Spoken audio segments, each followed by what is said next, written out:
ગુજરાત પ્રદેશ કોંગ્રેસ સમિતિના આદેશથી મોરબીથી ગાંધીનગર સુધીની ગુજરાત ન્યાયયાત્રાનું આયોજન કરવામાં આવ્યું છે.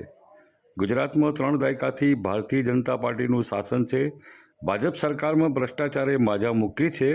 ત્યારે કોંગ્રેસ પક્ષના નેતાઓ ગુજરાતની પ્રજાના હક અપાવવા ન્યાય યાત્રા કરી છે. આજે આ યાત્રા સુરેન્દ્રનગર જિલ્લામાં આવતા ઉમળકાભેર સ્વાગત કરવામાં આવ્યું હતું. આ યાત્રામાં સેવાદળના રાષ્ટ્રીય અધ્યક્ષ લાલજીભાઈ દેસાઈ, કિસાન સેલના કોંગ્રેસ પક્ષના પ્રમુખ પાલભાઈ આંબલિયા, સુરેન્દ્રનગર જિલ્લા કોંગ્રેસના પ્રમુખ નવસાદભાઈ સોલંકી, ગુજરાત પ્રદેશ યુવક કોંગ્રેસના હરપાલસિંહ ચુડાસમા તેમજ ગુજરાત પ્રદેશ અને જિલ્લા કોંગ્રેસના આગેવાનો મોટી સંખ્યામાં જોડાયા હતા.